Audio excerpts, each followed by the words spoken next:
You know we've been having fun in the crawler world. We have everything from 10th scale to little micro crawlers, and now we've found a giant 8th scale crawler.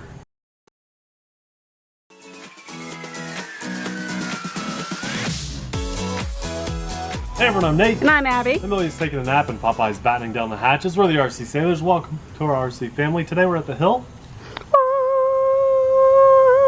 Officially, this is a 10th scale crawler, but I am calling it an 8th scale crawler because that's what it is. We have an 8th scale 4-wheel drive ready to run crawler. The amazing thing is the price point. Now, if this were smaller, I don't think it would be a good price for it, but being that this is right under $200 for a big, giant, beautiful 8th scale crawler, I'm on board with that. I think that's awesome. The tires maybe could be upgraded later. They're pretty soft, but they're not super squishy. I think that's a matter of preference, but the rubber itself feels pretty good. Has a functioning spare tire on the back that I installed when I got it. We have the ability to add lights. They already have all the holes drilled for us. I love the luggage rack on top. We actually get 5 light buckets, but 2 of mine fell off in shipping. I just need to screw them back on there. The screws are already there with holes in the back ready for light upgrades. The headlights, it came with clear covers to go over this after you run your lights. We've got a few RC Sailor stickers on here now. Something that I don't like, probably my least favorite thing visually, is the brown windshield and windows. Yeah, I don't like it either. You could change that. You know, I would take that off and paint it or something. That's probably my least favorite visual thing. We take this off here. Take a look under here, you guys. We've got like a lot of detail around the edge, you know, mud guards. It's a good looking body. And before we get too deep in here, I want you to see why I say it is an 8th scale, because here is a 10th scale, one of my favorites. And the reason I grabbed the Gen 7, I could have got the Gen 8, is because these are traditionally known as kind of larger, almost clunkier crawlers, right, compared to some of the others on the market. And if you look at this side by side, this is clearly way taller and it sits wider, so that's, to me, an 8th scale. And this, but they're calling it 10th, that's wild. Keeping in mind, this is known as one of the larger 10th scale crawlers, and at least in my collection it sure is. So here's this. That's just a beast, a behemoth. We have, keep in mind, we have this roll cage protective bar all around it. It is all plastic. You're going to see a lot of plastic parts in here. There you have it, underneath the hood. One thing that I don't like about this is that it comes with a Tamiya plug. I luckily have a Tamiya to Dean's converter, just a couple bucks online. And the layout is pretty standard for a crawler, although it's basically all plastic, okay? Now, if this were a basher, that would be a bad thing. But because it's a crawler, I'm not too concerned. I don't think we're going to worry about things breaking on this, again, because it's a crawler. Unless you're driving it off a cliff, ready to run. There's the transmitter. But you can run a 2 or 3S LiPo on here. They said 2 or 3S in the instructions, I think. I'm just running 2S because I don't really know how powerful that ESC and receiver and stuff is. And luckily it's not a combo. There's your receiver in here. Here's your ESC. There's no jumper on here or anything. I couldn't find any jumper to change the settings, so I'm just going to be careful with my voltage. We have an on-off switch over here, and I'll show you the underneath side. All plastic links, all plastic, pretty much everything. Okay. Except this weird contraption. So yeah, that's what I was getting at. And we actually have a decent looking steering servo up front here. I like the placement of everything. I think they did fine with that. The only weird, really weird thing that I see here are these. These are metal, okay? They chose to put metal on here for some reason. I almost think they'd have been better off to put plastic because they would have been lighter. Because the only thing holding all of this metal piece on here are these 2 screws. And to me, after, you know, over time, that's going to wear out and that's just weak. Like floating there. Yeah, it's just crazy. Floating. And the same goes with the rear, like, mount. I don't like that. I don't. I like that it's metal. I would have liked to have seen more of that throughout. That's just so weird. And notice back here on the bumper, the rear bumper, they have this double-sided sticky tape Velcro. What the idea is, when you put your body on here, this Velcro is supposed to go to the body of the truck so that it doesn't separate. I'm just going to tear that off. I don't think it needs to be on there. When the body is on this thing, whoo, it looks good. I like this a lot. We're going to have fun driving it today. Now, I have a cheap 2S LiPo in here. We're going to start off with that, just a cheap China battery that I have. But I want to give a shout out to my new one of my new favorite brands that we like to run in our crawlers, especially this being a 6,000 milliamp 2-cell LiPo. And look, you can unplug these. Some people like to unplug these and swap them out, and for transportation, storage, various reasons, you can take those out of there. But 6,000 milliamps on a crawler like my Gen 7, or hopefully even this, we could probably run for 2 to 2.5 hours. That's amazing. So if you want to get some good batteries, we'll have those linked in the description box below. And if this piques your interest, I think it's going to perform just fine. There are a few things that I don't like, but that's what you guys get here with our channel, honesty, pros and cons. So if this is your thing, we'll have it linked in the description box below. But I don't want to give a final opinion of it yet until we've run it. So let's plug the battery in and have some fun. That's just pretty, isn't it? I don't want to get that dirty, but we're going to. So don't worry, the brown windows will cover the dirt. I like to do a sound and speed test on the road with a new crawler, especially one that people aren't familiar with, so I'll shut up for a second. Listen. Is that full throttle? Yeah, it's full throttle. So pretty quiet. I want to see if I have throttle trimmed, because that could make it a little faster. Give me a second. That's all the way up.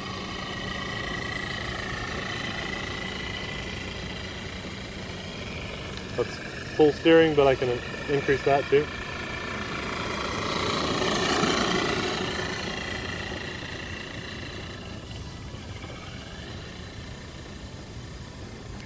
Got the steering trimmed out nicely, and here's wrong way. Full dual rate. That's the tightest I can turn it. So not really super tight. I mean, this wouldn't be like a competitive crawler. This is definitely just for fun. But it looks cool, doesn't it? Mm-hmm. It really does. I do like this. I mean, 200 bucks is really not too bad. I was being kind of critical on this when I first saw it because of the framing underneath, but when I'm seeing it driving like this, I like it. But it is a crawler, so let's go ahead and try to take it up the hill. Gotta go to the steepest spot.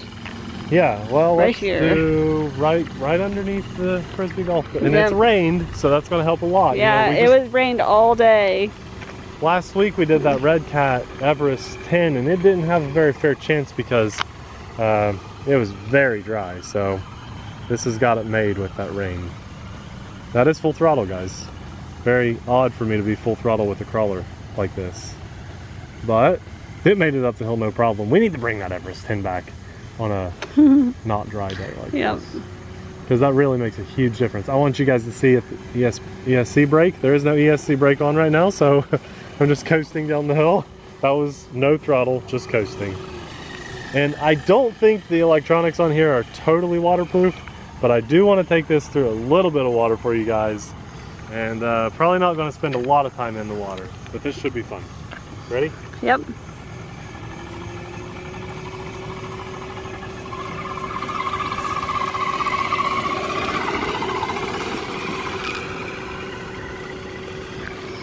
I'd say you wouldn't want to go over the tires on this guy. And that's pretty deep though. I mean, that was more water than I thought it could handle.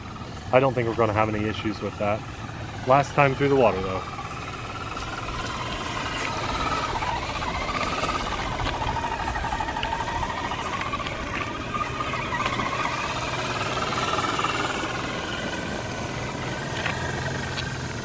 Abby, I can't be the only one having fun with this. See what you think. Thank you. It's set up pretty well. I think you're going to like it. Abby's at the controls. Let's climb the hill with her a little bit. Half throttle, she says. It's a slow truck, that's for sure.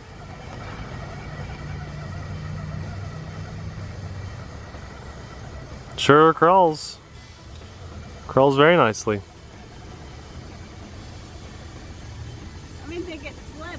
Didn't slip at all. I just took a second to make sure we didn't have additional high-low rates or anything, because it is pretty slow. Pretty slow. But no, yeah, there's none. Just the dual rate on the knob. Let's show that one area over here that's kind of like inverted. Oh, that's a tough spot. I know. But because it's rained. We needed for yeah, us. Thank you, park guys. The weed ate for us. Weed ate. And their park guys weed ate for us. Uh-oh, that's a tough little spot, isn't it? Okay, you got it. Wow, look at it dig in. This is the spot. This is probably the steepest spot. Yeah. Uh-oh. Yeah, it's slipping. All right. So the tires aren't too bad on this. Oh, no. You know, tires are a funny thing. When you're watching a video, sometimes it can be deceiving or misleading. Oh, geez. Oh, man. Hey, good save. It might be too tail heavy with that tire on it. You know, and I thought about leaving that off and putting an RC Sailor family sticker on there, but I decided to put the tire on because it came with it. Ah. I think the Red Cat could do it today. Oh, I know it could. I wish I had it with me. I mean, we have the Gen 7, but we don't have the Everest 10. Did it die? Yeah. Is it like overheating a little bit, Yeah, maybe? I think so. Try to go up the left side there. Oh, man. I'll tell you what, though. You know what this truck is? It's cutting out. That could be potentially... There's a car coming. There could be potentially water because I took it through the puddle, or that's too steep of an incline and it's overheating some. So here's what this is. It can run out of the box. Yes. Okay, there we go. That's Can roll out of the box. beautiful. Sorry about that. I think you were just overheating that ESC. Maybe. Oh yeah, see, it's cutting out again. So there, it's cutting out. This truck is really cool as a frame. It's kind of an overpriced frame. Although if you think about it, some companies that aren't in this video charge $130 just for their bodies. That fly was just hanging out. Yeah, I know. You need to shower. Apparently. This is cutting out though, and that's a fully charged battery. So we're either having, it's got to be ESC issues that cut out again there. It's just, it's got issues. I don't think it's because of the water, because it did not go over the tires, so it did not touch the ESC. I agree. I think it's overheating performance-wise. So, if you love this thing as a frame, a ready-to-run I like it as the frame. I'm kind of irritated that the electronics are so bad. What you do is you buy yourself a really nice high-quality motor ESC combo, slap it in there, maybe some Metal Gear upgrades. I honestly don't know if those are Metal Gears or plastic gears. So it just caught my eye because it looks pretty cool. It's $200. I like those budget crawlers, and the fact that this is so huge, it's going to remain in our collection. And if I get bored this winter, I will do a motor ESC upgrade on this. Hopefully I find something that fits. But I'm excited for that. For me, it's worth it to keep in my collection. I am very disappointed in the current setup because I still have the ability to steer. I don't think it's a receiver issue. I do think it's that crappy, cheap, old, 50-year-old ESC on there. I mean, I just tell how it is. It just keeps cutting out. It just keeps cutting out. Yeah. So, you know, take it with a grain of salt. Take it for what it is. I don't want to discourage. The crawling world is a very unique world. If this was a basher, oh, people would hate on this so hard. But the fact that this is already built and stuff, and it's just the platform that's ready to go, just get a new ESC and you'll probably be fine. But I'd be interested in probably doing a motor upgrade too, because that did seem kind of sluggish, didn't it? A little bit. A little slow. Yeah. I like it. This is a very, very rare video. Where for me something to doesn't say. work and you like it? It's very rare. Maybe like once every 2 or 3 years, right? Maybe never. I can't remember. The last thing that was broken and you were like, I love this, was a ZD Racing truck and the tire fell off. And you were like, this is great. Well, it's the big monster truck? Yeah. The 8th scale monster truck? No, not that one. No, we ran it here and we didn't tighten the nuts and the tire fell off. Remember we made a funny video for our patrons to watch and you were like, this is great. I did like that one. Yeah, I forgot about that. Well, this is the first crawler ever that's like, doesn't work very well, and I like it. I like the way it looks too. Intermittent, and the brown windows are my least favorite thing. Some people could say the luggage rack is like a big giant ugly plastic tray, because it is. I think there's potential with it though. A lot of potential. You could do some cool lights on here. You could do, I think the light buckets are really cool. Could you imagine like 2 diesel stacks, right? Make it a diesel Hummer looking thing. That'd be cool. So we could take our smoke machines, and if you're not sure what I'm talking about, I'll link them in the description box below and our video. The smoke mods would look good on the side though. They'd almost look like diesel stacks, wouldn't they? Yeah. There's a lot you could do with this, and I really, and maybe, you know, I don't know for sure. You might be able to buy this kit without the electronics. Before we go, because that's a short video, I want you guys to see this. So sometimes Abby and I come here with a truck, and the grass is usually like this tall, right? And you can't see this ditch, and occasionally Abby and I get stuck in this ditch. We wanted you guys to see, because we've never really noticed it either. But we know because we're here in person. Right. I mean, that is a deep, look, my whole transmitter could probably fit down. Yeah, I mean, it goes way down in, there's water down there. Yeah. So, this is crazy. Like, it is way deeper than I even thought it was. Yeah. Well, I wonder too, this is we don't see fly sky transmitters for trucks. For trucks. Maybe the issue is with this. Also, not a fan of 8 Holy mackerel. Yeah. Those are all new, by the way. This seems overkill. That used to be more common. Like now, most of them are 4. Yeah.